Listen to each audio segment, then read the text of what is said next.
विविध कुसुम वर्जा कुसुमांजलि मिलो नमनकारी देवगण समुच्चय कुसुमांजलि तंज समोजे एक कहे अनुसारी भक्ति लोग तो चाव करूँ जो बड़ा तो सोच आनंद करूँ समझ बोला वो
पुष्पादि पुष्पादि पुष्पजात मर्यादित मर्यादा स्वामी हमारो हम देव अब सेवक आधारा चितावि रमताति पितावि प्रभु खेला बलिहारे ओ बत्तीस कोटि कनक मणि माणिक वस्त्र वृष्टि करावे पूर्ण हर्ष सरेवा कारण विपुल नदी तर जावे ओ समदेवा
वीर वाणी विराज रहे पाट पर। वंदन करूं इच्छामियों के पाठ से।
को ही करना पड़ता है। पत्थर भी कुदरत ही देता है, लेकिन पत्थर की प्रतिमा एक शिल्पकार ही बना सकता है। शिल्पकार भी एक इंसान ही हो गया। तारे सितारे चमकाने की ताकत भी शिव कुदरत के हाथों में है, लेकिन उसके प्रकाश के माध्यम से, उसके उजास के माध्यम से मंजिल को हासिल करना किसके हाथ में है? हमारे स्वयं के हाथों में हुआ करता है। रंग से राजा कोई व्यक्ति जन्म से ही नहीं हुआ करता। गरीब से अमीर उसको बनना है, अधर्मी से धर्मी भी उसको बनना है, तो पुरुषार्थ तो खूब जरूरी हुआ करता है। किसी ने कहा कि उद्यमेन ही सिद्ध्यन्ति कार्याणि न मनोरथे नहीं सुप्तस्य सियस्य प्रविशन्ति न मुखे मृगाः। जो आत्मा हमेशा उद्यम करती है, पुरुषार्थ किया करती है, जो हमेशा मेहनती है, वही कमाल कर सकती है, वही बहुत कुछ अपने जीवन में हासिल कर सकती है। लेकिन मात्र जो सोचता रहेगा, मात्र विचार करता रहेगा और कदम नहीं उठाएगा, तो जो सोच रहा है उसे वह कभी भी हासिल हो सकता। जो उद्यम करता है वही सिद्धि को हासिल करता है, वही सफलता को प्राप्त किया करता है। प्रविशन्ति न मुखे मृगाः। अगर जंगल का शेर भी अपने स्वयं के मुख को खोल करके बैठ जाएगा कि कोई भी मेरे मुंह के अंदर आकर के प्रवेश कर ले और मैं अपने आप की उधर की भूख मिटा दूं, तो ये पॉसिबल नहीं, असंभव है। उसे भी तो अपने स्वयं की भूख को मिटाने के लिए जंगल में भटकना ही पड़ता है, उसको भी घूमना पड़ता है। तो बीज होता है, उसको अंकुरित होने के लिए बहुत ताकत और बहुत शक्ति उसे स्वयं को भी प्राप्त करनी पड़ती है, और उसे मनुष्य का भी साथ सहयोग प्राप्त हो जाया करता है। हम भी संसार के प्राणी, हमें भी धर्म का सहयोग मिलता है। जब धर्म का सानिध्य प्राप्त होता है तो हम भी धीरे धीरे धीरे पल्लवित होते हुए आगे बढ़ते हैं। निखार तो हमारी स्वयं की जिंदगी का भी जरूर आया करता है। सफलता के बिंदुओं को हमेशा हमें स्पर्श जरूर करना चाहिए।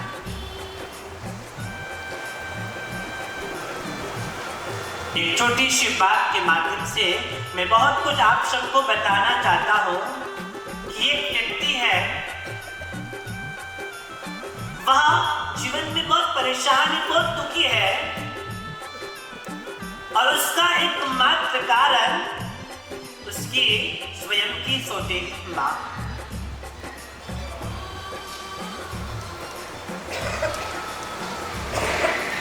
जो अपनत्व वाली मां का प्रेम और स्नेह और वात्सल्य मिलता है, वो सौतेली मां से उसे बिल्कुल भी मिलता नहीं है।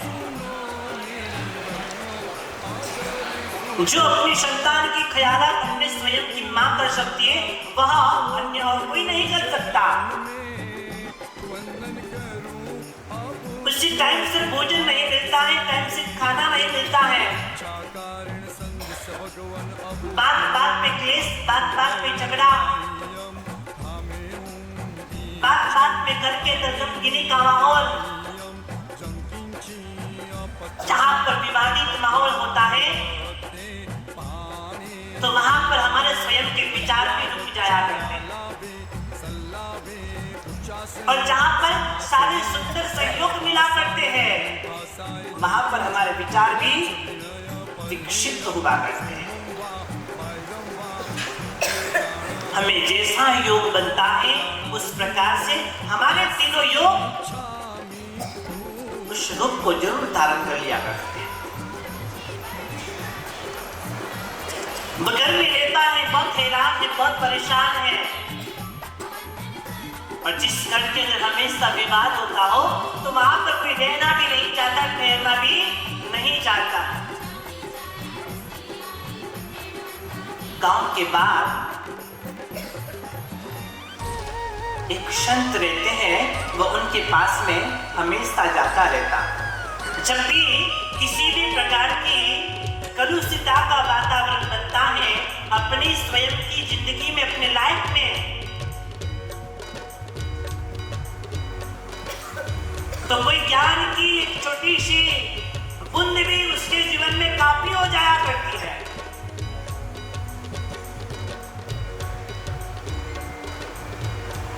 हैरान तो मैं होना ही नहीं है।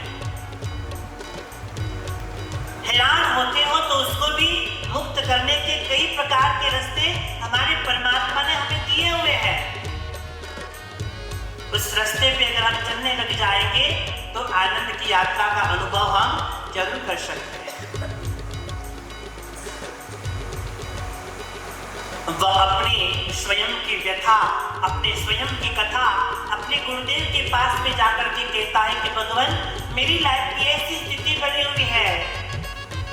कभी कभी तो ऐसे विचार आते हैं कि अब मेरे जीवन को मैं समाप्त कर दूं। मुझे कोई जीने की तमन्ना नहीं है, जीने की कोई आकांक्षा नजर नहीं आती। ऐसा भी जीवन क्या काम का जो हमेशा क्लेशमय से मुझे गुजारता है। जब हमें स्वयं को भी कलुषिता पसंद नहीं आती तो और के साथ में भी कभी हमें झगड़ा नहीं करना चाहिए। धर्म को साथ में लेकर के हमें उसे दूर करने के लिए प्रयास करना है। वातावरण जो कु बन रहा है उसको सु में कैसे परिवर्तित किया जाए, ये हमें स्वयं को आना चाहिए। गुरुदेव के पास में जाकर के अपने स्वयं की व्यथा को सुनाता है कि मैं बहुत परेशान हो चुका हूं, बहुत कष्टता से गुजर रहा हूं। मैं अब या तो ये घर छोड़ दूंगा या फिर मेरे जीवन को मैं समाप्त कर दूंगा। संत कहते हैं कि भाई, मरना ही कोई जीवन में सर्वोपरि हुआ नहीं करता है। इससे कोई तुझे तेरे दुख का कोई प्रति उत्तर मिलने वाला नहीं है। जीवन बहुत मौलिक होता है, बड़ा मूल्यवान हुआ करता है और यह एक गुरु ही समझा सकती, बाकी और कोई समझा सकता नहीं है। उसे कहा कि तू मेरे पास बैठा हुआ है, कुछ ही दूरी के ऊपर एक लोहे का टुकड़ा पड़ा हुआ है, उसको उठा करके लेके आ मेरे पास। वह लेकर के आता है, इससे क्या होगा? बोले ये लोहे का टुकड़ा है, अभी ऐसे ही पड़ा हुआ है। अगर तो इसे बाजार में बेचने के लिए जाएगा तो इसकी कितनी कीमत आ सकती है, इसकी कितनी मूल्यता मिल सकती है? वो कहता है अगर मैं बेचने जाऊंगा ज्यादा पैसा इसका नहीं आएगा, 5-10 रुपये जरूर आ सकते, उससे अधिक इसकी कोई मूल्यता नहीं है। गुरुदेव ने कहा कि अगर लोहे का टुकड़ा है लेकिन इसकी हम किले बनवा दे दो, किले बनवा दे दो, तो बोले उसकी मूल्यता बढ़ सकती है। अगर छोटी छोटी सुइयां बना दे तो बोले और उससे उसकी अधिक मूल्यता बढ़ सकती है। अगर घड़ी के अंदर रहने वाले स्प्रिंग बना दे तो और भी ज्यादा मूल्यता उसकी बढ़ सकती है। भले तुझे यहाँ अभी एक मात्र लोहे का टुकड़ा नजर में आता है, लेकिन इसका सर्जन अगर होने लग जाए, अगर इसको सही ढंग से नया नया स्वरूप दिया जाए, नया नया रूप दिया जाए, तो इसकी मूल्यता है बढ़ने वाली है और बढ़ने वाली है। तो अपने आप को समझ रहा है कि मैं जीवन में हताश हो गया, मेरे जीवन कोई काम का नहीं है, लेकिन ये सोच ये विचार अच्छे नहीं है। पुरुषार्थी व्यक्ति एक दिन बहुत कुछ प्राप्त कर लेता है, तो बोले मैं क्या करूं, मैं इस घर में अब नहीं रह सकता हूं। रोज रोज की तकरार से मैं परेशान हो चुका हूं, और ये तकरार अब मुझे सहन नहीं होती है। प्रभु का मार्ग यही कहता है कि जहां पे टकरार हो कि वहां पर कभी भी स्थिरता हमें करना नहीं चाहिए, और हमें खुद को भी नहीं करना है।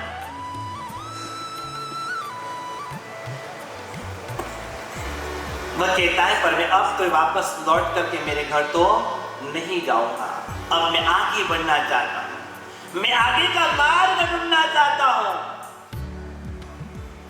आप इतना कह रहे तो मैं मेरे जीवन को समाप्त नहीं करता, अभी तो और जिंदगी जीने के लिए मैं मेहनत करूंगा। एक गुरु के मार्गदर्शनता से मौत के विचार उसके चले गए। अगर जीवन में कुछ भी नहीं बचे, सब कुछ खत्म हो जाए, तो अपने आप को खत्म करने की कोई आवश्यकता नहीं है। सारी स्थितियां, सारा समय एक जैसा नहीं हुआ करता, उतार चढ़ाव तो लाइफ में आते रहते हैं। लेकिन इतना सुंदर मनुष्य जीवन बार बार नहीं मिलता। ये धर्म हमारे साथ में क्यों है? क्योंकि इसके माध्यम से हमें बोध मिलता है। बुद्धू को भी बोध बनाने की ताकत ये धर्म रखा है, अधर्मी को भी धर्मी बनाने की शक्ति ये धर्म रखा है। जैसे जैसे निमित्त, जैसे जैसे सानिध्यता उसको अच्छे संस्कारों की प्राप्त होती जाती है, वैसे वैसे उसका जीवन वास्तव में कमल की तरह वह प्रफुल्लित होता हुआ आगे बढ़ता है। वह कहता है कि गुरुदेव मैं जाना चाहता हूं, अब मैं मरूंगा। तब संत कहते ठीक है तू जा रहा है, लेकिन मैं तुझे 5 रत्न देना चाहता हूं। वो 5 रत्न अपनी जिंदगी के अंदर तू हमेशा संभाल करके रखना। गुरु देंगे और रत्न देंगे तो कैसे रत्न देंगे, कैसे रत्न देंगे? वह हमारे पास में भी रत्न हीरे जवाहरत है, लेकिन वो मात्र ज्ञान के हैं, उद्गल के पदार्थ के नहीं है। जो चोरी हो जाए वैसी चीज हम कभी देते नहीं। जो आपके साथ हमेशा मौजूद रहे, जो आपके साथ हमेशा उपस्थित रहे, कोई उसे छीन नहीं सकता। पदार्थ को कोई भी छीन सकता है, ज्ञान को कोई भी छीन सकता नहीं। एकत्रित क्या करना चाहिए जाता, इकट्ठा क्या करना चाहिए? ज्ञान को कोई लूट नहीं सकता है, और ज्ञान को किसी का भय भी होता नहीं। ज्ञानी व्यक्ति को किसी का भय नहीं होता है। अज्ञानी व्यक्ति हमेशा डरता रहता है, और डरपोक की जैसी उसकी स्वयं की स्थिति होती है।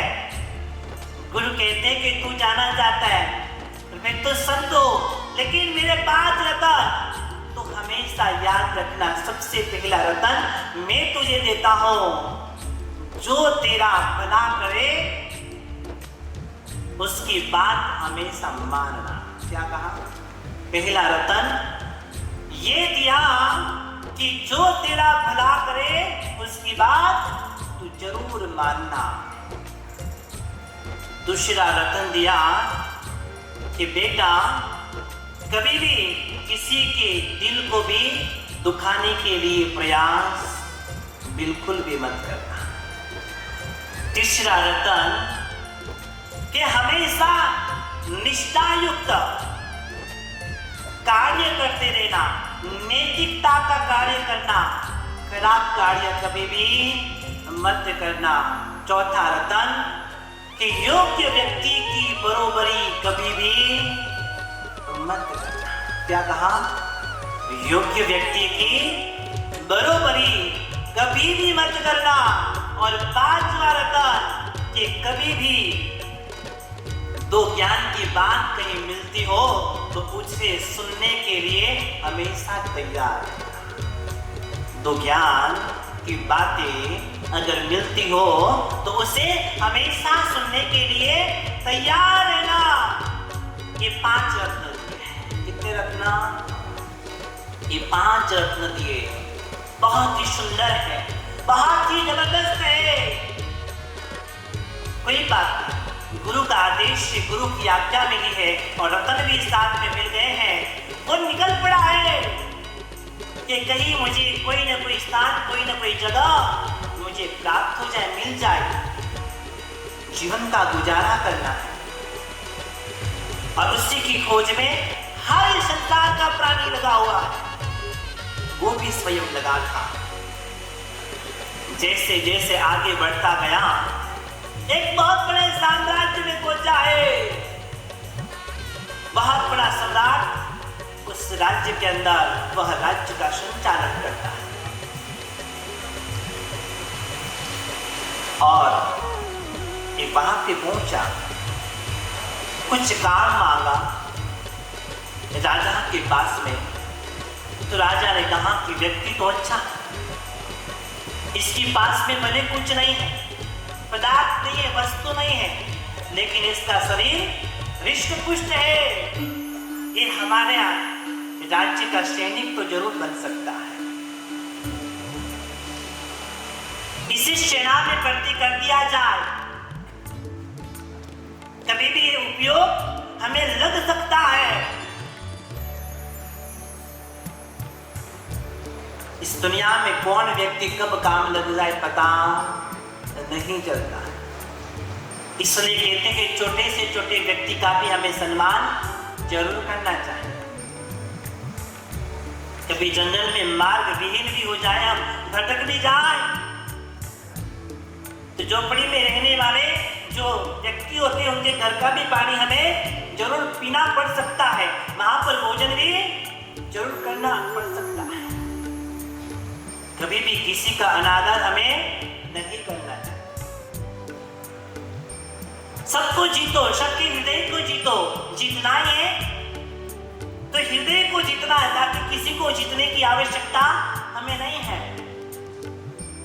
वही हमें एक दिन काम लगता है, वही हमारी उपयोगिता में एक दिन सहयोग दिया करता है।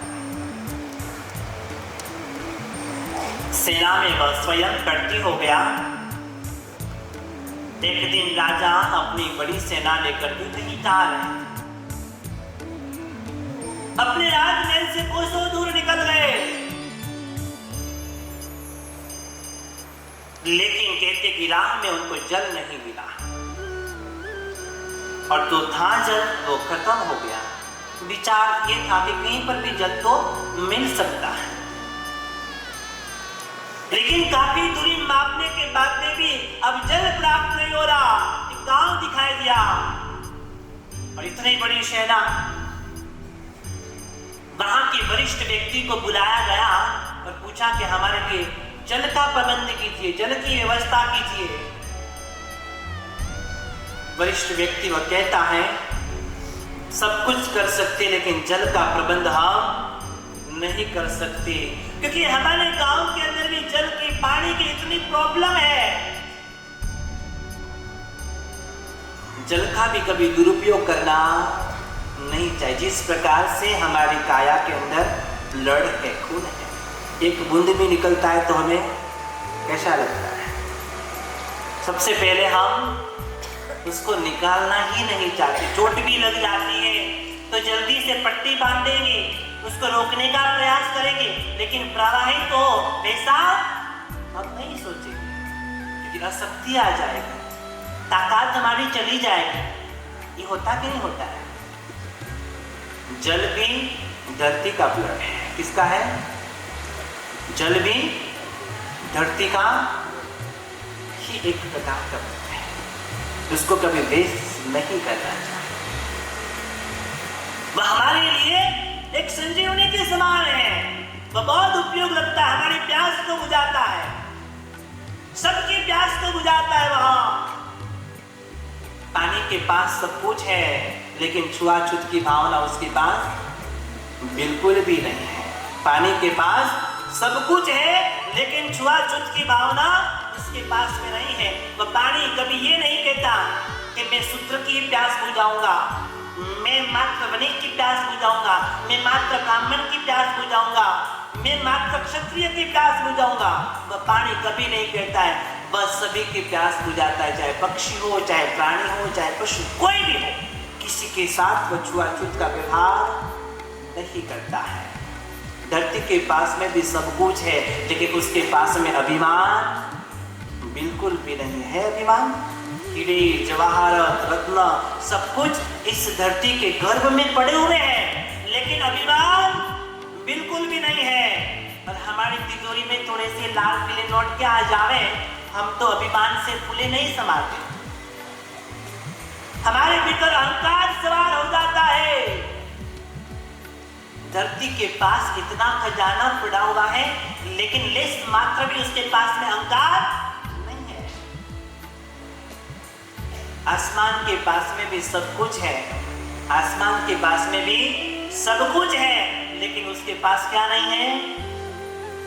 खंबे नहीं है। क्या नहीं है? आसमान के पास में भी सब कुछ है, लेकिन खंबे नहीं है। मनुष्य के पास में भी सब कुछ है, लेकिन उसके पास क्या नहीं है? ये आप ही बताओ, बताओ। आपके पास सब कुछ है, लेकिन आपके पास क्या नहीं है? बताइए मुझे। इतना तो मैंने बता दिया, एक तो आप बताओ। ज्ञान नहीं है, और सहन शक्ति नहीं है, और विवेक नहीं है, और बुद्धि नहीं है, और अमरपटा नहीं है। है संतोष। व्यक्ति के पास में सब कुछ है, लेकिन व्यक्ति के पास में एकमात्र संतोष नहीं है। जिस दिन संतोष आ जाएगा, उस दिन अपना जीवन आनंद ही आनंदमय हो जाएगा। संतोष हर क्षेत्र में होना चाहिए। मेरी आत्मा वास्तव में संतुष्ट हो रही है, ऐसा आवाज हमें होना चाहिए। उस दिन हम सुखी हो जाएंगे। उस राजा ने भी कहा कि हमें जल की व्यवस्था करो, प्रबंध करो। बोले मैं व्यवस्था नहीं कर सकता, क्योंकि हमारे गांव में भी हम पूरा नहीं कर पा रहे जल। तो आपकी इतनी बड़ी सेना है, और इस सेना का जल हम कैसे परिपूर्ण कर पाएंगे? लेकिन ये मार्ग तो मैं दे सकता। बोले बताइए। बोले यहाँ से कुछ दूरी के ऊपर एक बावड़ी है, एक कुआं, उसका पानी बहुत मीठा है, उसका पानी बहुत अच्छा है, अमृत के जैसा है, लेकिन वहां पर एक दैत्य रहता है। कौन रहता है? वहां पर एक दैत्य रहता है, एक राक्षस रहता है। वह किसी को भी पानी भरने नहीं देता है, और जब पानी भरने के लिए जाता है, उसको वह निगल जाता है, उसको वह मार देता है, खत्म कर देता है। और ऐसा होगा तो वहां पे कोई जाने के लिए तैयार होगा? लेकिन राजा की नजर किसकी ओर पड़ी? राजा की नजर किसकी ओर पड़ी? उस भाग्यशाली की तरफ, उस सैनिक की तरफ जिसने उसे भर्ती किया था। उसकी ओर इशारा करते हुए कहा कि तुम जाओ, एक कुंभ लेकर के जाओ, एक घड़ा लेकर के जाओ, और उसमें से पानी भर करके तुम आ जाओ। सबसे पहला रतन उसको याद आया। कौन सा रतन? जो गुरुदेव ने कहा था कि जो तुझे साथ दे, जो तेरा भला करे, उसकी बात मानना। क्या कहा था? क्योंकि भला तो किया ना, उसने एंट्री दी अपनी सेना के अंदर, तो भला तो किया। उसकी सारी व्यवस्था हो गई है, रहने की व्यवस्था, भोजन की व्यवस्था, सारी व्यवस्था उसने की। जो तेरा भला करे उसकी बात तो जरूर मानना। उसने बिना आर्गुमेंट किए हुए वह घड़ा उठाया और उस बावड़ी की तरफ वह स्वयं चल पड़ा। जैसे जैसे पता तो है, बात तो पता चल गई यहाँ पर कौन रहता है, लेकिन इसका आदेश है उसके स्वयं के राजा का आदेश। जैसे बावड़ी में पहुंचा, पानी घड़े में भरा और लेकर के निकल रहा है, वैसे ही सामने कौन मिल गया? दैत्य बलाक्षस मिल गया, हाथ में एक कंकाल लेकर के खड़ा हुआ है। और उस दैत्य ने अपनी कुरूप अवस्था को उसके समक्ष रखा, हाथ में कंकाल लेकर के खड़ा हुआ। ऐसा दैत्य हर किसी को डर लग जाए, या तो छाया भी दिख जाए तो भी डर लगता है, या तो वह भयंकर विकराल व स्वयं राक्षस खड़ा है। लेकिन फिर भी यह भाग्यशाली घड़ा लेकर के खड़ा हुआ है। वह राक्षस पूछता है कि तुझे मुझे देखकर के डर नहीं लगता? बोले मुझे तो कोई डर नहीं लग रहा। लेकिन सबसे पहले उस राक्षस ने ये भी बात पूछी कि मेरे हाथ में जो ये कंकाल है, ये तुझे कैसा लग रहा है? मेरे हाथ में जो ये कंकाल है, ये तुझे कैसा लग रहा है? ये मेरी स्त्री का कंकाल है। क्या कहा उसने? है मेरी धर्म पत्नी का कंकाल है। तब उसने विचार किया कि गुरुदेव का दूसरा रतन कि बेटा किसी के दिल को मत दुखाना। कौन सी बात याद आई? किसी के दिल को तो मत दुखाना। इसके हाथ में उसकी स्वयं की पत्नी का ही कंकाल है। उसने कहा अरे ये तो बहुत अच्छा है, ये तो कितनी सुंदर दिख रही है, बहुत रूपवान है, बहुत सुंदर है। और राक्षस ने ये जब सुना तो वो खुश हो गया। क्या हो गया? खुश हो गया। अरे एक पहला व्यक्ति ऐसा मुझे मिला जो मेरी पत्नी को बहुत अच्छी बोल रहा है, बहुत सुंदर बोल रहा है। हाथ में क्या उसका कंकाल है। क्या है? उसका कंकाल है। आपके सामने भी कोई कंकाल ऐसे लेके खड़ा हो तो आप उसकी परिभाषा कैसे करोगे? बहुत अच्छा है, बहुत सुंदर है, बहुत रूपवान है, ऐसा करोगे कि ये तो बहुत खतरनाक है, डर लगता है? छूटने के लिए कोई रास्ता जरूर निकालेंगे। मौत का डर? हाँ, मौत का डर नहीं है। अच्छा, मरना ही है तो क्या डरना है? अच्छा, क्या बात है। आपके अभी सांप आ जाए यहाँ पे तो आप बैठे रहोगे?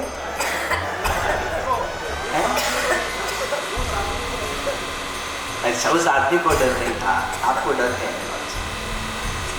तो कंकाल लेकर के वहाँ खड़ा हुआ है। उसने कहा बहुत अच्छा, बहुत सुंदर। उसने कहा कि आज दिन तक कोई भी व्यक्ति ने मुझे नहीं कहा कि बहुत रूपवान है, बहुत स्वरूपवान है, लेकिन एक पहला व्यक्ति है जो बोल रहा है कि बहुत सुंदर है। और ये तेरी बात को सुनकर के मैं खुश हो गया, प्रसन्न हो गया हूँ। मैं तुझे मारने वाला नहीं हूँ। आज दिन तक जितने भी आए उसने मुझे नाराज किया है, मेरी पत्नी को कंकाल कह दिया है, क्योंकि उसके जीवन में ऐसी घटना घटित हुई थी, किसी ने उसकी पत्नी को मार दिया था और उसी ही गम के अंदर उसने भी अपने जीवन को वैसा बना लिया, राक्षस हो गया। उस कंकाल को फेंकना भी नहीं चाहता है, उसे इतना स्नेह करता है, इतना प्रेम करता है उसके साथ में। और कोई उसको बुरा भला कहेगा तो उसको बिल्कुल भी पसंद आता नहीं है, लेकिन जो भी बुरा कहता उसको वो मौत की घाट पर वह उसे उतार देता। पहली बार ये व्यक्ति वहां से बचकर निकल रहा है, तब तो राक्षस देख के कहता है कि मांगो तुम्हें क्या चाहिए, मैं खुश हो गया हूं तुमसे, तुम जो मांगोगे मैं देने के लिए तैयार हूं। राशे मारो आत्मा परमात्मा से राशे आत्मा बन जाशे मारो आत्मा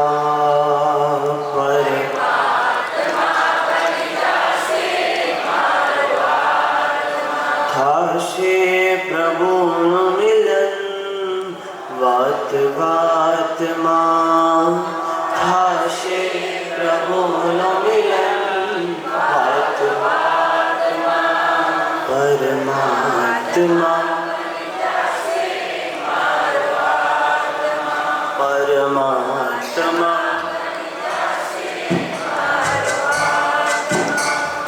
आत्म ने परमात्मनो जे संग जड़्यो छे राज आत्म ने परमात्मनो जे संग जड़्यो छे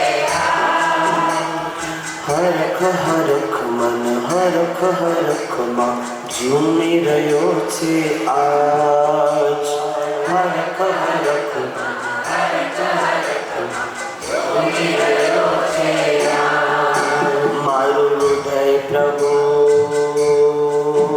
तारो मंदिर छे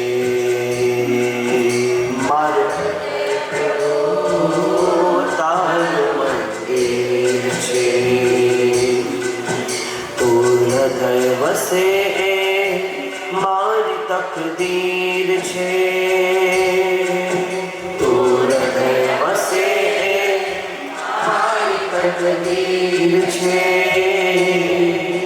केवा शुभ परिणामो जागे आ मुलाकात मां केवा शुभ परिणामो जागे आ मुलाकात परमात्मा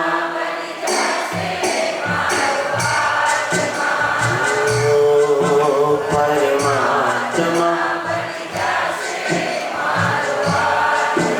परमात्मा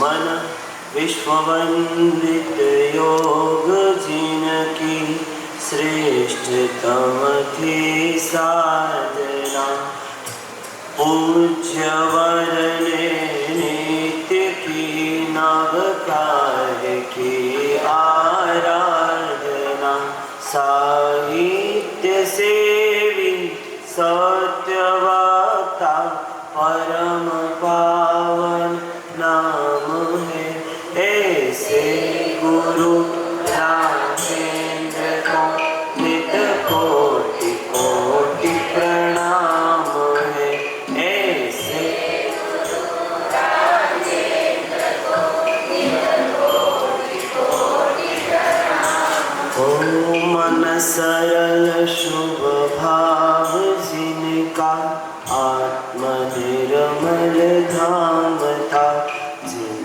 राज आज्ञा के प्ररूपक ज्ञान ध्यान ललाम था कर दिया जीवन समर्पण आपने प्रभु नाम पे ऐसे गुरु है मेंद्र को शतवार कोटि प्रणाम है ऐसे गुरु है मेंद्र को शतवार कोटि प्रणाम। धर्म बिंदु भैया बैठ जाना नीचे।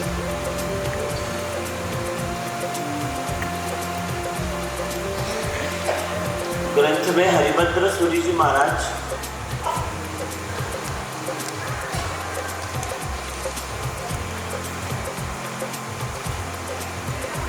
एक श्रेष्ठ बात करते हैं।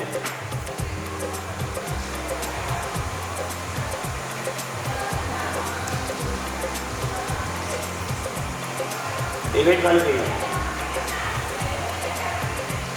आवाज आ रही है आपके, उनको बोलो सिक्योरिटी वालों को आवाज नहीं करना, आवाज नहीं करना। बहनों को भी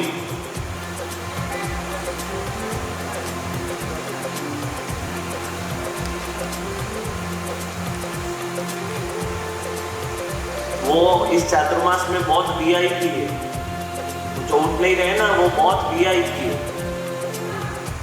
जो अनुशासन का पालन नहीं करते।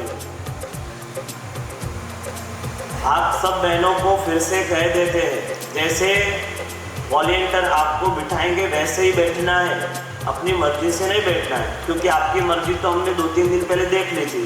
5 यहाँ बैठी है, 5 वहाँ बैठी है, 5 वहाँ बैठी है और पूरा सिस्टम बिगाड़ दिया। इसलिए फिर इनको लगाना पड़ा। आप अच्छे से बैठो तो इनको अंदर क्यों लाए? पर आप तो आप हैं, हमारे भी अपने हैं आप। तो बहनों, शांति से आराम से आराधना करो और अनुशासन का पालन करो। आवाज नहीं भी यहाँ, ठीक है, अभी बैठने दो उनको, अभी आगे से ध्यान लो।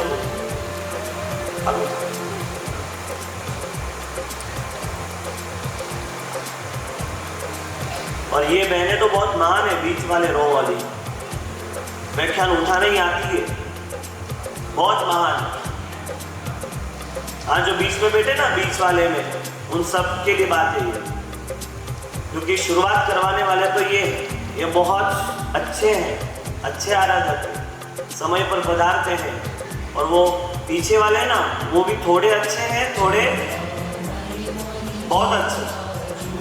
और ये बीच वाले हैं ना, ये ना अच्छे हैं ना ये बहुत अच्छे हैं। अब ये क्या है वो आप खुद तय कर दो। कल से समय पर आओगे तो आपके लिए भी हम अच्छे, बहुत अच्छे। और एक और शब्द है मेरे पास, श्रेष्ठ आराधक। तो इस बात का ध्यान रखना है ना। हरिभद्र सूरी जी महाराज धर्म बिंदु नामक ग्रंथ के अंदर, हरिभद्र सूरी जी महाराज आज से 1100 साल पहले हुए। कितने साल बाबू जी, कितने साल से? नेम जी कितना बार पहले? 1100 साल पहले उन्होंने यह ग्रंथ रचा।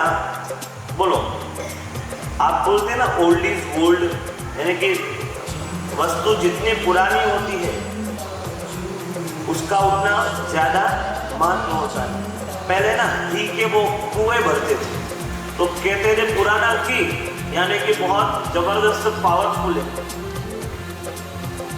पुराने व्यक्ति तो बोले बहुत अनुभवी है, बहुत पावरफुल है। पुराना सोना के शुद्ध है, बहुत जोरदार है। ओल्ड वाला जबरदस्त है। तो हमारे पुराने ग्रंथ बहुत पावरफुल है, इनके अंदर बहुत तत्व भरा है। तत्व पूरा हम कह दें ये हमारी भी ताकत नहीं है, हमारी भी ताकत नहीं कि हम पूरा ग्रंथ आपको सुना दें। एक एक सूत्र लेते हैं, उस पर विवेचना करते हैं, जो ग्रंथ के अंदर ग्रंथकार ने कही, साथ में उससे लगती हुई और भी दूसरे महापुरुषों की बात आपको बताते हैं, ताकि आपको बहुत सारे अलग अलग पदार्थों में, अलग अलग उदाहरणों में, अलग अलग तत्वों में कुछ न कुछ ऐसी बात जो आपके काम की हो और आप उसे सहज रूप से ग्रहण कर ले। तो आप 1 घंटे का 1.5 घंटा सुनने के बाद में अगर एक शब्द, एक वाक्य भी आपके जीवन में उतर गया, हमारा बोलना सार्थक। ग्रंथकार का 1100 साल पहले ग्रंथ रचना भी सार्थक। 1100 साल पहले हरिभद्र सूरी जी महाराज हुए और उन्होंने बहुत अच्छी बात कही। क्या कहते हैं? तो इस धर्म बिंदु ग्रंथ के अंदर शास्त्रकार भगवान कहते हैं, धनदो धनार्थी नाम प्रोक्त कामी नाम सर्व कामदः धर्मम एवापवर्गस्य पारंपर्येण साधकः।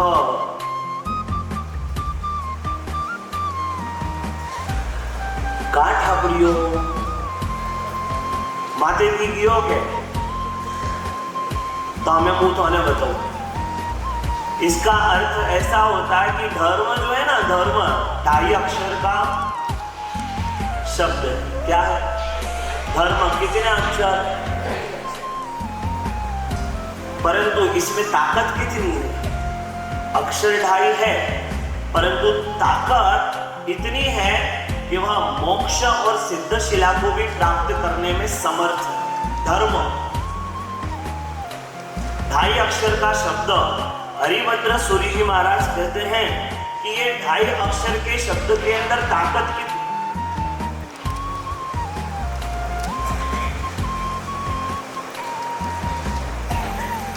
कितनी ताकत?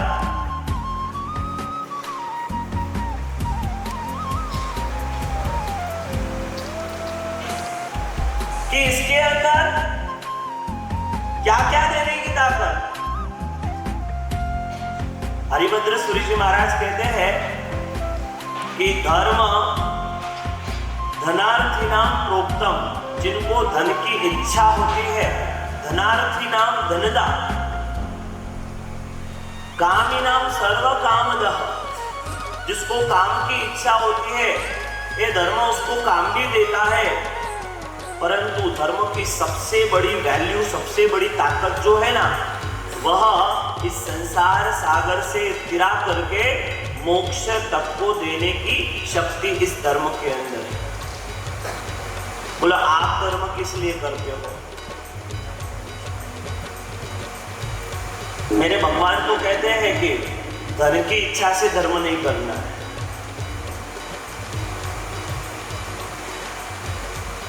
काम की आपूर्ति के लिए, मन के सभी इच्छाओं को पूरा करने के लिए धर्म नहीं करना।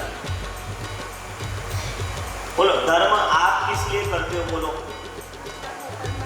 हाँ, परमात्मा बनने के लिए। आसो नहीं,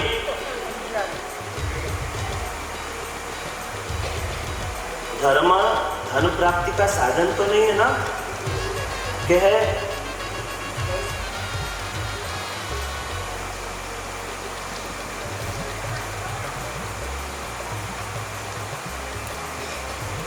तो थोड़े बटे एड़ा समाचार क्यों लेकर चलो इतनी मोटी आराधना कराई कोई नहीं दी।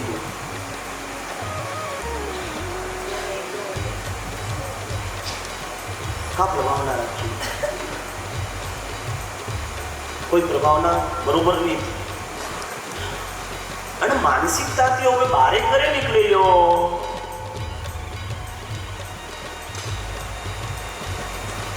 फिर हमने नेम दी दियावट रे मायने, दंडार रे मायने तो सब खूब आ व्यवहार रे मायने से अत्रा व्यवहार निभावा हारू के वणे कीधुं तो के आपने नहीं करियो के तो मन का कहेला।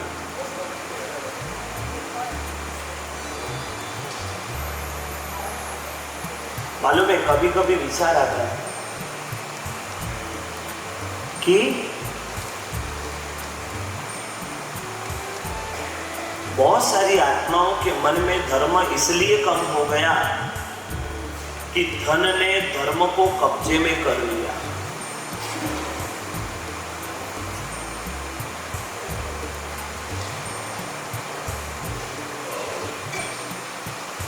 वर्षी तब करे के तो धगे अपने ने अतु मोटू प्रसंग करनो पड़ेगा, मन को जिमाड़ना पड़ेगा, फौजी राखनी पड़ेगा, ढोल बाजा, बैंड बाजा, टेंट वगैरह इत्यादि लगावना पड़ेगा। ना ना अपने पाने तो नहीं है, तो अपने वर्षी तक जावा ही सीधी तक करी हो के तो अहंग करना पड़ेगा। तो सीधी तक क्या करो, छोटी मोटी तपस्या भी करनी अपने बड़े में खर्चो भी देखो, कटी उदी पूरी हो पे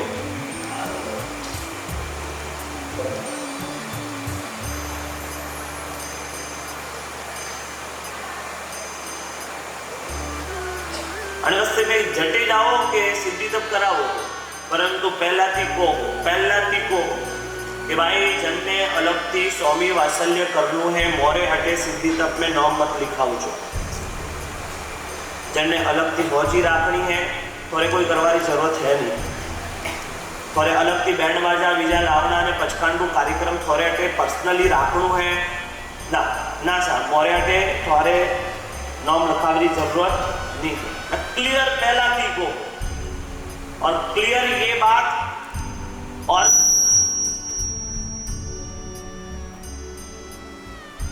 क्लियर आ बात और भी ताकत थी राखो हो कि जन्ने सामूहिक रे माए जुड़नु है ने अलग थी कोई थोड़े खर्चो नहीं करनो है, वे जुड़ जो, बाकी जुड़वानी जरूरत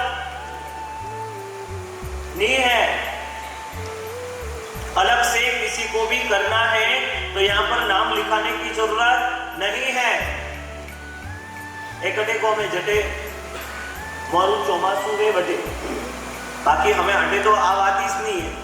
अटे तो अपने क्या करना है, कन्ने कोई प्रकार रू कोई जात रो खर्चो तो है ही नहीं, हरम में पड़वा कौन नहीं है।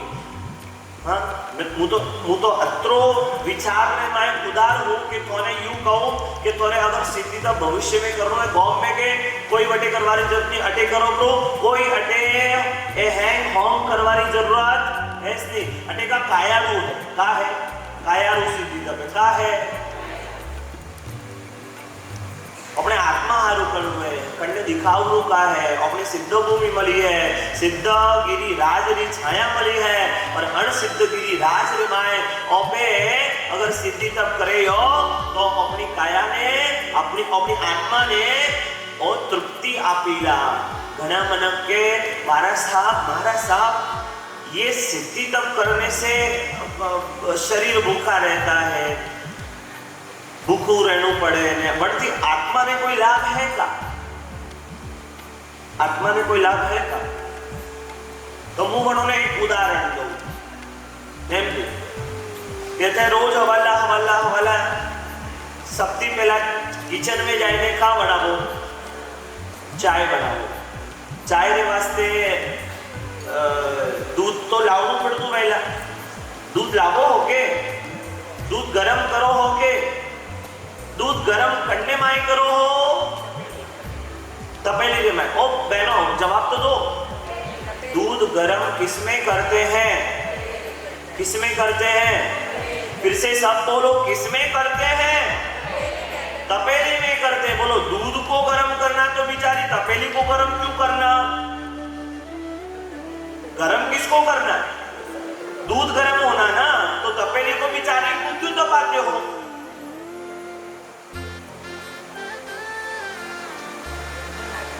तपेली में दूध जाएगा महाराज साहब तो भले तपेली गर्म होगी परंतु उससे फायदा किसको होगा, दूध को होगा। दूध पीने योग्य बनेगा, दूध शुद्ध बनेगा, दूध पवित्र बनेगा, दूध से चाय बना सकेंगे, दूध से खीर बना सकेंगे, दूध से दूध पाक बना सकेंगे, दूध की कोई भी वस्तु बना सकेंगे।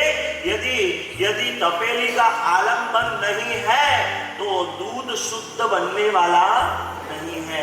तपेली है वह गर्म होगी तो लाभ किसको, दूध को। वैसे ही अगर ये बाहरी जगत का न्याय है तो आध्यात्मिक जगत का न्याय ये है कि जिस प्रकार तपेली को गर्म करने से लाभ दूध को होता है, वैसे ही इस शरीर को तपाने से लाभ किसको, हमें थोड़े लाभ प्राप्त करने के लिए हाथ में फॉर्म लेना ही हो। देखो हैंड फॉर्म आई है, सीधी दबरा फॉर्म सबरे आज ने वो गेट है ने बटे सीधी दबरा फॉर्म लेने उभा रहेला तो आपरे सबरे अटेથી લઈને जाना है ने પોતાનો નામ कृष्ण महाराज कहते थे ना, हाँ बोलो रानी बनना है कि दासी बनना है, जन्ने रोणी वेणु है के उन्होंने कृष्ण महाराजा के कि जन्ने रोणी वेणु उन्होंने हैंगो रे वे तो कहता था दीक्षा लेनी है। दासी वेणु है कि घर काम करना है, पोछा देना है, किचन संभालना है, कपड़ा धोना है, कपड़ा बर्तन वे है, ये है वो है, सफाई करनी है, परिवार को संभालना है, परिवार को बढ़ाना है, परिवार को पोषना है, तो दासी बनो, ऐसा वो कहते थे। मैं आज आपसे पूछ रहा हूँ, बोलो रानी बनना है कि दासी बनना है? रानी बनना है तो सिद्धि तब करना जरूरी है, दासी बनना है संसार के अंदर ही भटकना है और अपने जीवन को दुखी बनाना है तो दासी बनने के लिए कोई पुरुषार्थ करने की जरूरत पड़ती नहीं है। रानी बनने के लिए मेहनत करना जरूरी है। राजा या भिखारी, नकल किसकी करेंगे? आप सबने बोला राजा की नकल करेंगे। अब मैं आपको डेफिनेशन ये बताऊंगा कि राजा की नकल और भिखारी की नकल कैसे। तो कहते हैं शास्त्रकार भगवंत कि प्रभु रूपी राजा ने संसार के तमाम सुख सुविधाओं का, सामग्रियों का त्याग करके, तप करके मोक्ष रूपी राज्य को वरा था और वो वहां के राजा बने। किसने? प्रभु ने संसार के तमाम संबंधों का विच्छेद करके, त्याग करके, अपनी काया को तपाकर, तपस्या करके मोक्ष का राज्य प्राप्त किया। यानी कि एकदम सीधी भाषा में बोल दो तो प्रभु ने आत्मा तत्व को प्राप्त करने के लिए संसार का त्याग किया। क्यों कीधु? प्रभु ने, बोलो मेरे साथ, प्रभु ने आत्मा तत्व को प्राप्त करने के लिए संसार और साधनों का त्याग कर दिया। और हम ऐसे भिखारी हैं कि हमने उन्हीं साधनों को प्राप्त करने के लिए प्रभु का ही त्याग कर दिया। बोलो, किसका त्याग बढ़ा? त्याग किसका बढ़ा? आपका कि भगवान का? किसने बोला? भगवान का त्याग तो आपका बढ़ा है। कैसे? अभी भी समझ में नहीं आया।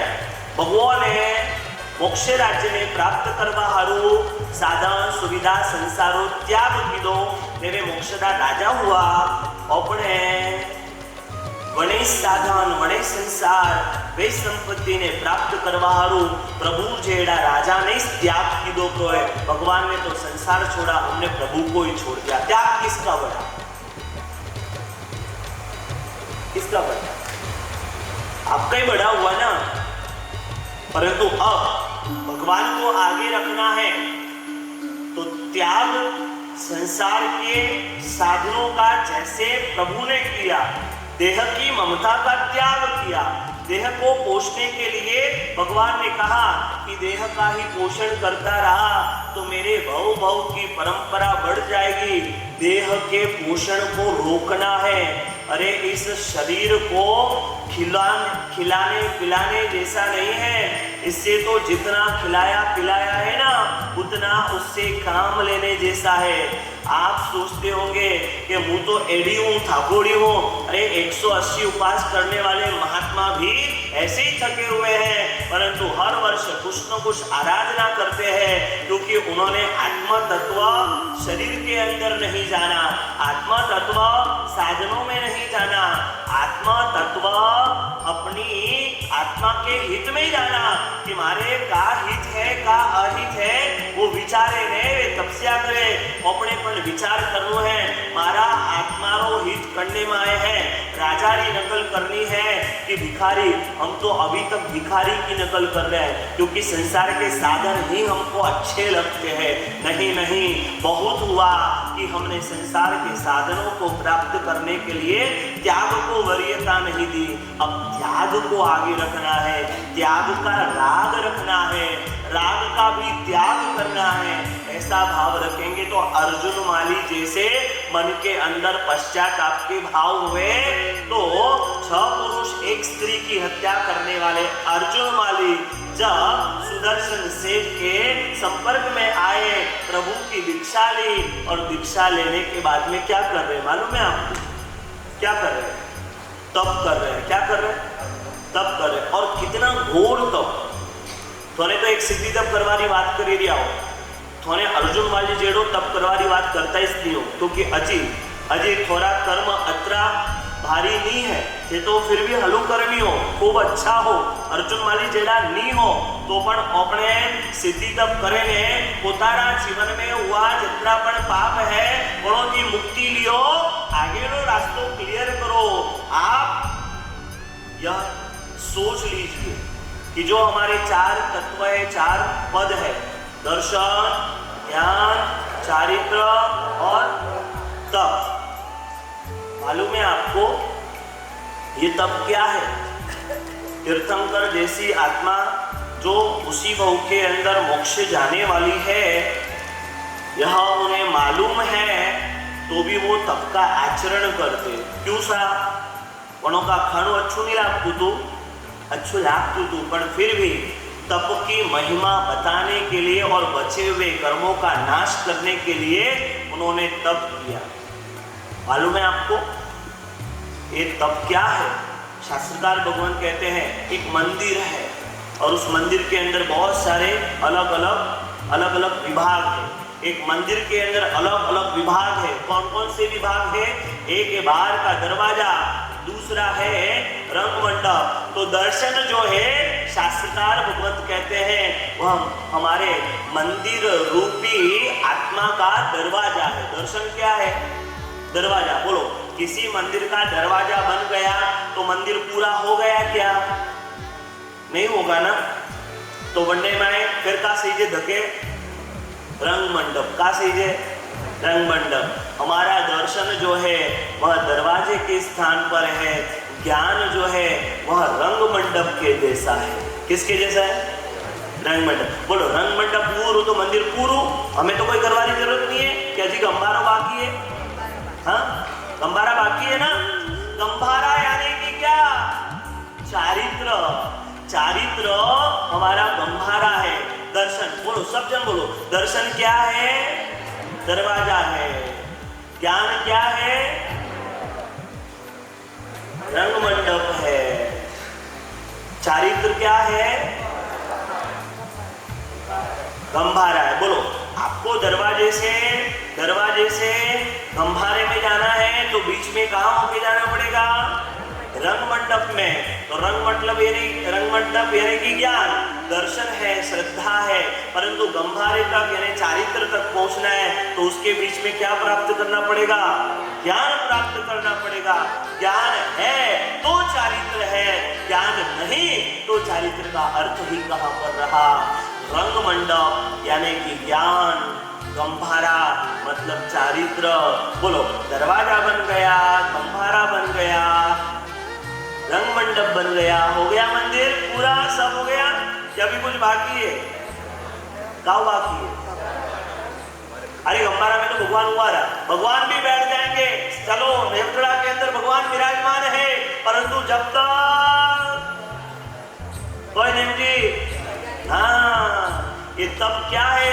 तो बोलते इस पूरे के पूरे दर्शन, ज्ञान, चारित्र रूप रंग मंडप, दरवाजे, गंभारे रूप पूरे मंदिर की जान अगर कोई है तो वह ध्वजा है।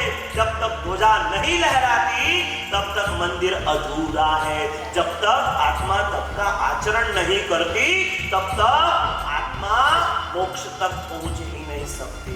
अर्जुन मारी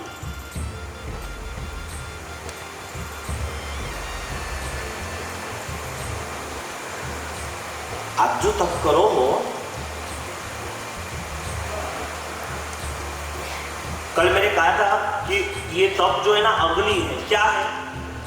अग्नि, वास्तव में अग्नि है और इसी से शुद्धिकरण होता है। सोना भी 1600 डिग्री पर तपता है, उसके बाद में ही वह 24 कैरेट रूप कुंदन सोना बनकर के आप सबके लिए आकर्षण का केंद्र बनता है। ये तप जो है ना, यह अग्नि है जो कि सब कुछ स्वच्छ बना देती।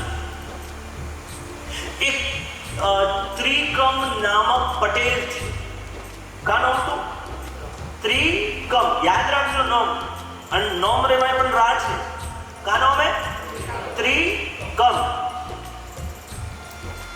रस्ता थी गुजरता था, व्हाइट एंड व्हाइट पहरवारी आदत, जो अपने दियावट में ढंडार कहेंगे तो व्हाइट एंड व्हाइट रहवारी आदत, यू कॉलर एकदम यू तोड़े लेने हलवारी आदत। एक वेला रास्ता की पसार लेता था, रास्ते से गुजर रहे थे और उसी समय वहां पर कोयले की दुकान आई। कौन सी दुकान है? बहुत सारे लोग वहां पर कोयला तोड़ रहे थे और संयोग ऐसा बना कि 2-3 कोयले उड़े और ये त्रिकम पटेल जो व्हाइट में थे और कोयले उनके कपड़े को लग गए और पूरे कपड़े कैसे हो गए? काले हो गए। हमें आनंद रही आई, हमारा कपड़ा वाला किधर आ? मारे तो रोज एडा दी गुजरनु है, वो तो अच्छू नहीं हूं, हमें मुंह का करूं। अभी देखो, नाम है त्रिकम पटेल, रास्ते से गुजर रहे, व्हाइट एंड व्हाइट पहना हुआ है और कपड़े के ऊपर कोयला लगा, कपड़े काले हो गए। अब ये भाई साहब ने क्या किया कि अब मेरे कपड़े काले हो गए तो इस कोयले को भी मैं छोड़ूंगा नहीं। कोयले उठाए और मन के अंदर सोचा है नदी के वहां पर जाऊंगा, इनको धो करके सफेद बना दूंगा। क्या बना दूंगा? और जी बात है विरोधाभास પછી પૂછ કોયલા है कोलसा है काला है ने वो त्रिकम पटेल का विचार करे कि उन्होंने धोई ने हाँ आबू पण लेना आयु है क्यों आबू यूज करो थे व्हील सर्फ एक्सल जो भी है वो त्रिकम पटेल नदी के पास में बैठ करके वो कोयले लेकर के साबू से घिस रहा ऊपर पानी डाल रहा है। जितना जितना वह पानी डाले साबू डाले तो हाथ कैसे हो रहे हैं? काले हो रहे हैं। अरे बाप रे बाप, बोलो एडू करे गए हैं? हाँ, काला अगर कपड़ा हुआ तो कपड़ा धो सकते, किसी ने कोयला धोया आज दिन तक? ये त्रिकम पटेल धो रहा। उधर से एक व्यक्ति गुजरे, ये ओढ़ती बाजे से समझदार व्यक्ति गुजरे और गुजरने के बाद में देखा कि त्रिकम क्या कर रहा है, तो पूछा त्रिकम काम कर रही है? देखीस तू नहीं है, मु कोयला ने धोई रही हूँ, वाइट करी रही हूँ। तो ओढ़ती बा यू करे, ए भाई वो का करी रही तू कतरोय पोणी नो मिला, कतरोय हाबू लगाड़ीला तो पण कोलसो वाइट वेवारो नहीं है। तू ये थारा नोम जेड़ोइस એટલે હું મારા નામ જેડો કેળો તો કે તારો નામ है त्रिकम पटेल। त्रिकम, त्रि मतलब तीन कम, थारे में 3 कम है के मारे 3 कम का है, तो बोले अकल कम है, का है अकल ओसी है, बरोबर में? अरे भाई वो तो ठीक है, पर हमें थे यू बताओ कोलसा ने वाइट की कर लू? तो बोले कि अगर कोयले को सफेद बनाना है तो पानी डाल करके इसको आप सफेद नहीं बना पाओगे, तो क्या करना है? अरे कोयले को अग्नि में डाल दो तो सफेद बन जाएगी, बनेंगे ना, जल जाएगा, उसके बाद कैसा कलर हो जाएगा उसका? शास्त्रकार भगवंत बोलते हैं अनादि काल से हमारी आत्मा काली हो गई है, इसको पानी रूप अच्छा अनुकूलता दोगे तो ये कोई सफेद बनने वाली नहीं है। अरे इसको तो तप रूपी भट्टी, सिद्धि तप रूपी भट्टी में तपाना पड़ेगा, तब जाकर के ये सफेद होगी। बोलो आपको सफेद करने का मन नहीं होता कि यह आत्मा काली हो गई है, इसको सफेद बनावे? अर्जुन माली मन में विचार कर रहे हैं, 6 महीने तक मैंने इतनी हत्याएं की है, मेरी आत्मा काली बन गई है, अब इसे सफेद बनाना है। और अर्जुन माली संयम लेकर के नगर के दरवाजे, जहां पर पूर्व में, पश्चिम में, उत्तर में, दक्षिण में 4 दरवाजे, कितने? 4 दरवाजे, और चारों दरवाजों के ऊपर अब संकल्प ले लिया है कि जिन क्रूर भावों के साथ में मैंने इतनी आत्माओं की हत्या की है, गाय की, ब्राह्मण की, बालक की इत्यादि, 6 पुरुष 1 स्त्री के 6 महीने तक मैंने हनन किया है, उन सब पापों से मुक्त होना है, हमें मारे तप करना है। 4 दरवाजे हैं और चारों दरवाजों पर किस प्रकार वे तप करते हैं, किस प्रकार से मुक्त होते हैं, यह संपूर्ण अधिकार अगले प्रवचन के माध्यम से आज इतना ही आपको कहते हुए कि आपकी भी सबकी आत्मा कहीं न कहीं पाप से ग्रसित होकर के कोयले जैसी काली बन गई है। अपने पण का करनु है અને आत्मा जो काली ओड़ी है अन्य धोलो बनावनु है तो तप रूपी सिद्धि तप रूपी भट्टी रे माय अन्य नौकरू पड़ीला। विचार करजो खूब, आई बात अपनी हालेरी है, रोज रोज कि सिद्धि तप करना है, क्योंकि सिद्धि तप ही आत्मा की जागृति का मुख्य कारण है। 8वें भाव के अंदर मोक्ष प्रदान करने वाला सिद्धि तप है, और सिद्धि तप के फॉर्म अब यहाँ से वहां पर जा रहे हैं। गेट पर से आप सबको अपना अपना फॉर्म लेकर के जाना है, और यहाँ पर दे दो एक इनको पहले, सबसे पहले ठीक है, 1-2 मेरे को यहाँ से यहाँ दे दो, ठीक है, आ जाओ।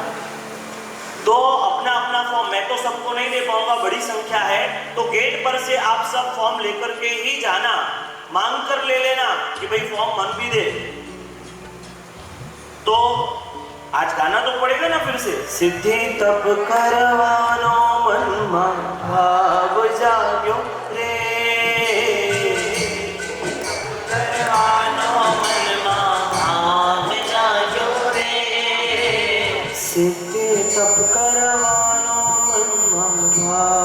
जाग्यो रे परवानो मनमा भाव जाग्यो रे। चलो अभी मैं भी नहीं बोलता हूँ, महाराज जी भी नहीं बोलेंगे, आपको बोलना है। सिद्धि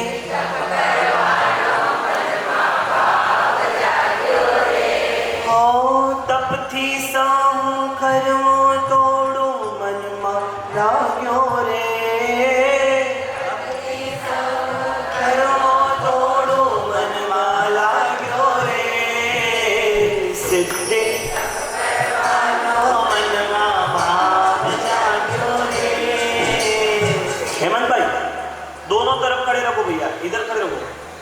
हाँ ठीक है। हाँ फॉर्म लेन जा जो भाग्यशालियों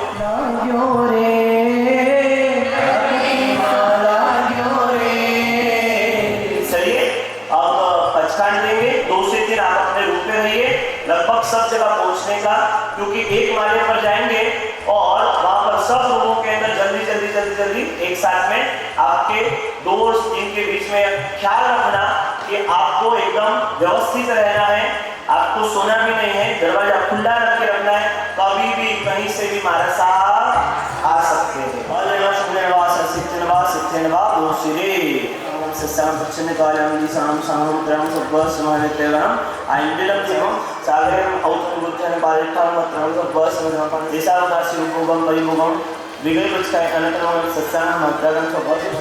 विनोद भाई प्रकाश देववंदन करना है, श्राविकाओं सामूहिक रूप से देववंदन अभी होगा और पचकान देना की क्रिया। भगवान की जय। बोलिए श्री आदिनाथ भगवान की जय। बोलिए श्री राजेंद्र सुरसु महाराज साहेब की जय। बोलिए श्री आचार्य हेमेंद्र सुरसु महाराज साहेब की जय। सभी मेहमानगण सभी स्वामी भक्ति का लाभ ले। पुष्पा मेरे ताते तैयार खुदा देने। भाग्यशालियों सिद्धि तप की आराधना 20 तारीख से प्रारंभ होगी और 20 तारीख को प्रातः व्याख्यान के अंदर यहाँ पर भगवान की नाड़ मंडेगी और उसके अंदर आप सबको पहला सामूहिक पचकान परमात्मा की साक्षी में प्रदान किया जाएगा, जो भगवान की कुल नान सजाई जाएगी और उसके ऊपर परमात्मा चौमुख विराजमान होंगे और ऐसा दृश्य होगा कि सब आराधक क्रिया करके पहला पचकान लेंगे। सबको सामूहिक रूप से यहाँ पर पचकान की क्रिया करवाई जाएगी, इस बात का विशेष ध्यान रखिएगा।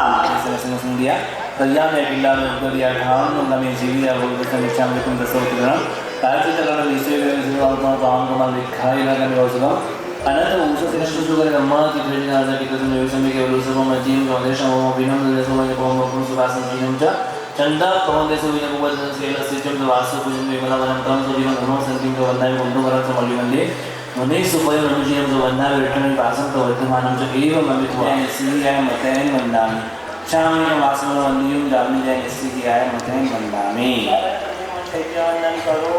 एकम सिद्धाचल सिद्ध क्षेत्र है मोक्ष महिनो मार्ग मनुष्य देहधरि वंद से कहना मोटा का सिद्धा क्षेत्र मोजो निज प्रतिभूत सूरी राजेंद्र ना संगति भाग से भवनी धूस जमीन की नाम निकम सके बायली मानुष लोए जाइन जन्मे बाय आयन सबर अभय ध्यान चकु ध्यान मग ध्यान चंदा मोहिन धम्म ध्यान मदेश ध्यान दोराय हम सार एकदम मोर जावा भवनी बंध निवारण उत्तमी धवल मंगल माल सुसंपदा प्रचुर शाश्वत सम।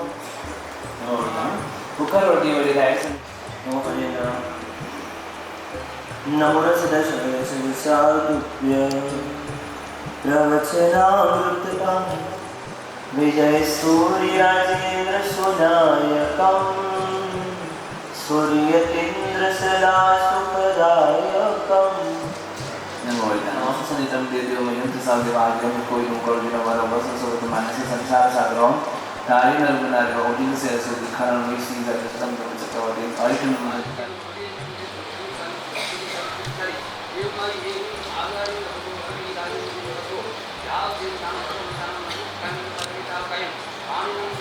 ज्ञान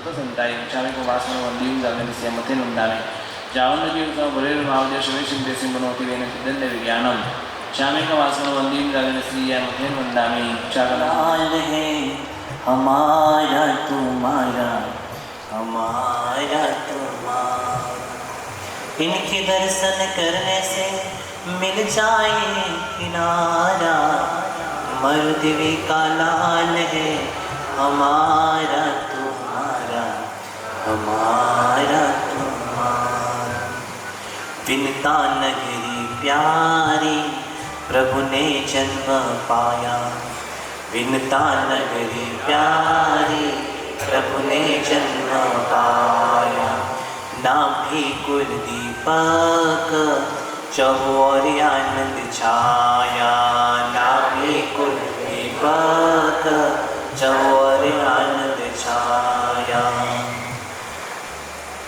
एक बार सब हम बोलेंगे आंधी सर जयकारा एक बार हम सब बोलेंगे आंधी सर जयकारा मरुदेवी का लाल है हमारा तुम्हारा हमारा तुम्हारा मरुदेवी का लाल है हमारा तुम्हारा हमारा तुम्हारा मास चित्र पक्ष कृष्णा दिन अष्टमी सोहे मास चित्र पक्ष कृष्णा दिन अष्टमी सोहे 500 धनुष की देह सबका मनड़ा मोहे 500 धनुष की देह सबका मनड़ा मोहे काया जिनकी कंचन जैसी काया जिनकी कंचन जैसी महिमा है अपारा मरुदेवी का लाल है हमारा तुम्हारा हमारा तुम्हारा मरुदेवी का लाल है हमारा तुम्हारा हमारा तुम्हारा प्रभु की सूरत प्यारी जाओ वारी वारी प्रभु की सूरत प्यारी जाओ वारी वारी पाप कर्म कट जाए दर्शन से हितकारी पाप कर्म कट जाए दर्शन से हितकारी प्रथम तीर्थंकर आदिनाथ है प्रथम तीर्थंकर आदिनाथ है सबका है सहारा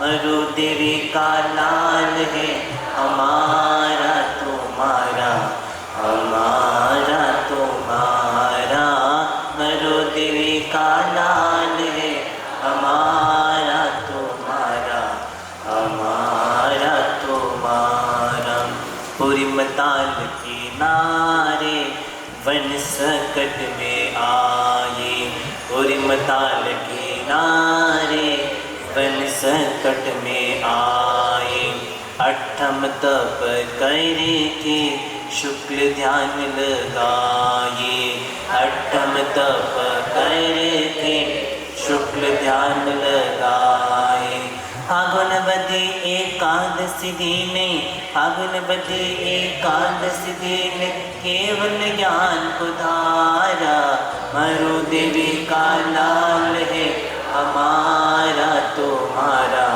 हमारा तुम्हारा मरुदेवी का लाल है हमारा तुम्हारा हमारा तुम्हारा विचरण करते प्रभु जी अष्टापद गिरि आए विचरण करते प्रभु जी अष्टापद गिरि आए माहवती तेरस दीने मोक्षपुरी सिधाए माहवती तेरस दीने मोक्षपुरी सिधाए सूर्य राजेंद्र देवेंद्र कृपा से सूर्य राजेंद्र देवेंद्र कृपा से हमको मिला सहारा मरुदेवी का लाल है हमारा तुम्हारा हमारा तुम्हारा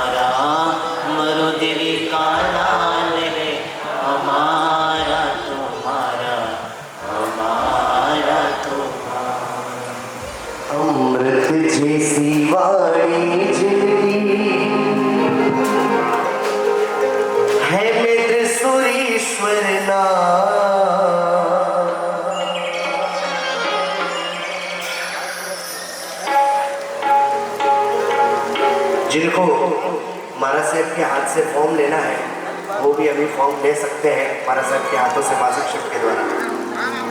ऐसे हैं गुणवान गुरुवर जिन शासन की शान हो, ऐसे हैं गुणवान गुरुवर जिन शासन की शान।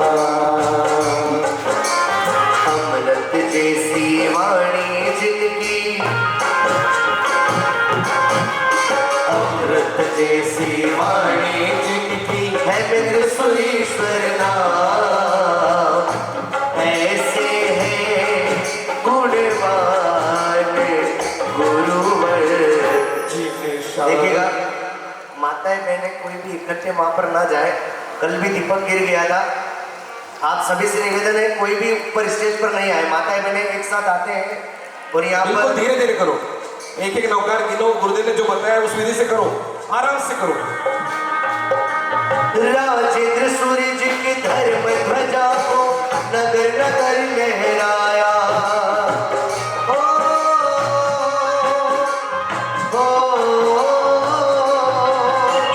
राजेंद्र सूर्य की धर्म ध्वजा को नगर नगर लहराया।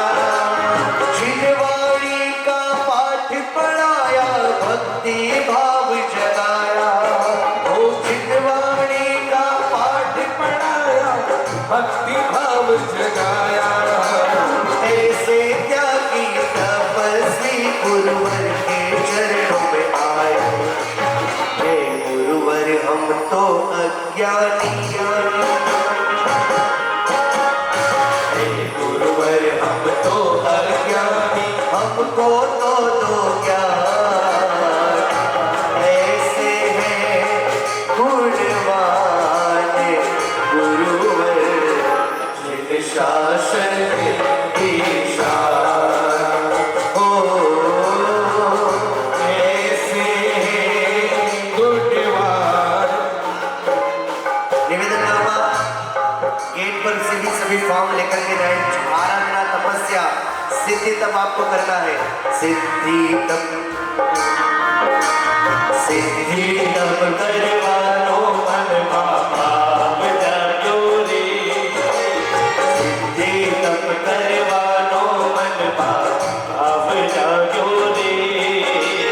तपती सुंदर काया हो से भाव जागो रे। सिद्धि तप करवानो मन भाव जागो रे।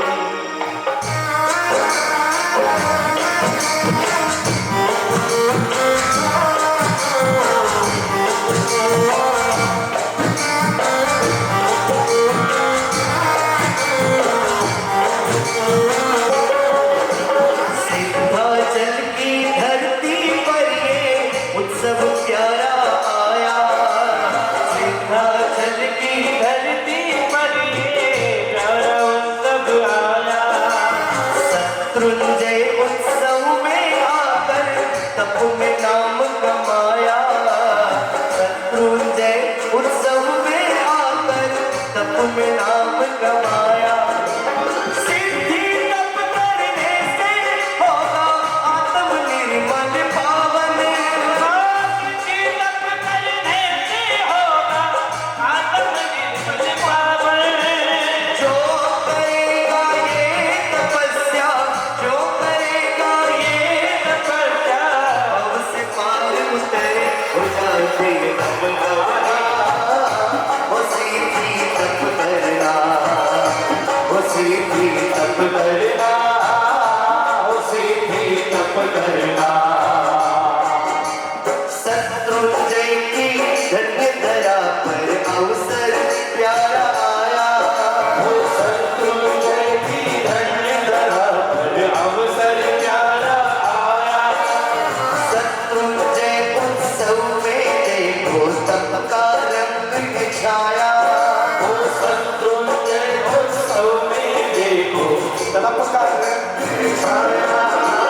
सिद्धि तप करने से होगा आत्म निर्मल पावन। सिद्धि तप करने से होगा आत्म निर्मल पावन। ये तप करने से होगा प्रभु आत्मा से मिलन। सिद्धि तप करना उसे पार करना। सिद्धि तप करना उसे तप करना।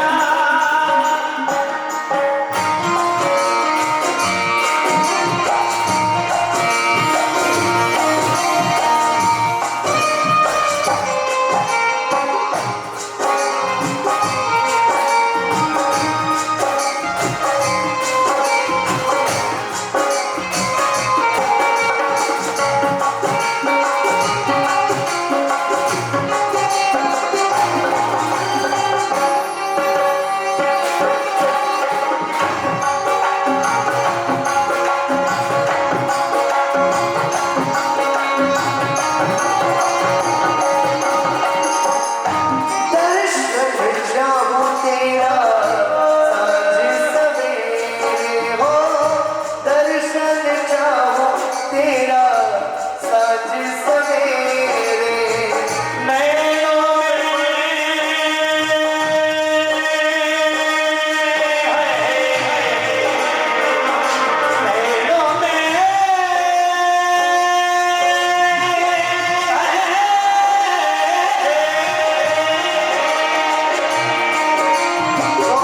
दर्शन चाहूं तेरा सांझ सवेरे।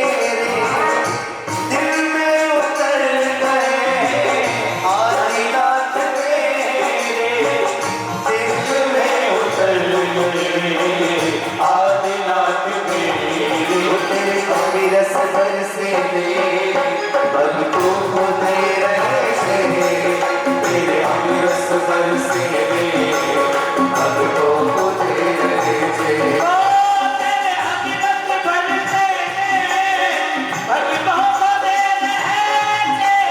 तेरे अविरस बरसे भक्तों को दे रहे से।